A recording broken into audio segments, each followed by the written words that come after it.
Hi everyone, this is Emily Leiphart here for Untitled Expressions, and in today's video I'm showing the brand new In the Garden Triple Slim Layering Stencils.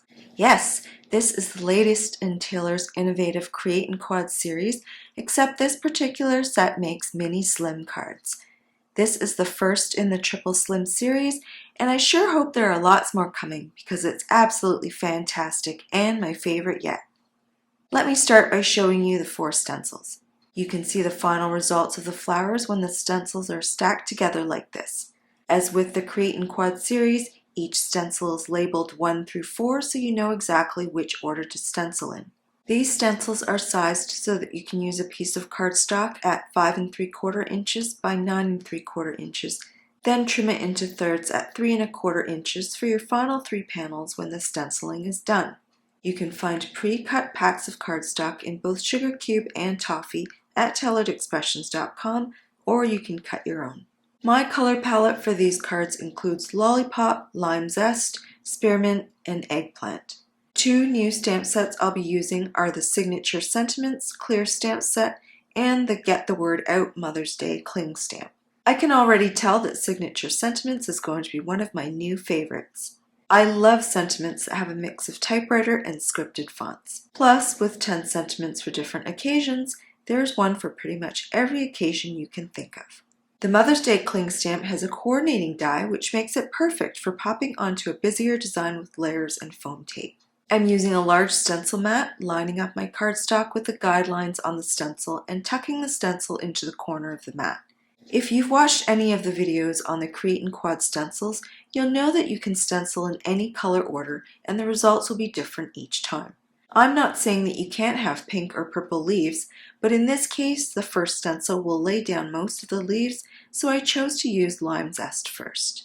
I was originally going to use the original blender brushes, but decided to switch to the bitty blender brushes for more precision since the stenciled areas aren't that big. If bigger brushes are all that you have, they will definitely work. Next, I switched to the second stencil, which are the roses and some of the daisies, so I'll be using Lollipop with this stencil.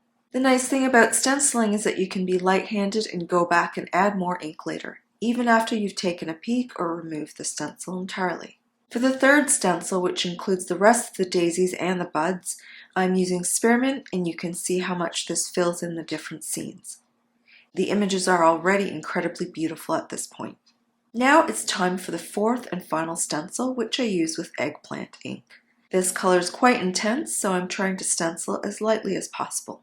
Now we take the finished panel and trim it down into 3 mini slim panels. I line up the edge of the panel at the 3 1/4 inch mark and cut it. I do this twice and I'm left with 3 absolutely stunning panels ready for sentiments, embellishments, and anything else you want to add. Now it's time to choose the card base for each of these panels. I've cut a 3 1/2 inch by 6 inch card base from Eggplant cardstock, and now I'll try it out to see which panel looks best on it. Since it's dark, I had a feeling it would be the simplest design. Next, I cut a Lollipop card base and decide that it looks best with the third panel. I'm undecided about the busiest panel because I feel like matching either Lime Zest or Spearmint would be too much. In the end, I go with a neutral sea salt card base. Now it's time to stamp the sentiments, and I'll start with the Mother's Day Cling stamp. I'll be adding this one to the busiest panel, but I'm not sure which color will look best, so I'm going to stamp it in all 4 of the stencil colors, as well as in Oreo and Heat Embossed in Gold. Using the Mini Misty stamping tool, I can keep the stamp in place for 2 colors, turning the card 180 degrees to stamp the next color. After stamping all 6 versions, I die cut them and try them out on the panel. What would you have chosen? I couldn't decide between the black and gold. I even tried a sea salt offset and a silver glitter offset. In the end, the toughest decision was between the black and gold. I even called in reinforcements. I asked my son which one he preferred, and that sealed the deal. I wanted to add a frame to the simplest panel, so I die cut the mini slim thin frame cutting plate from silver glitter cardstock.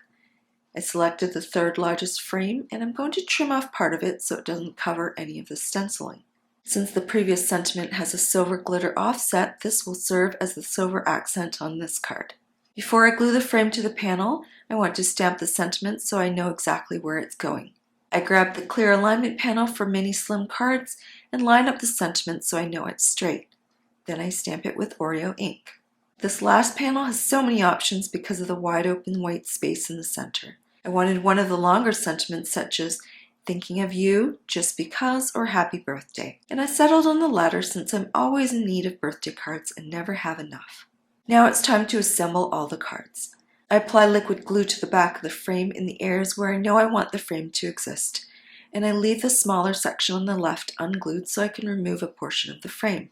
Because this border is fairly thin, it can get a little wonky when glued without a center to guide the longer sides.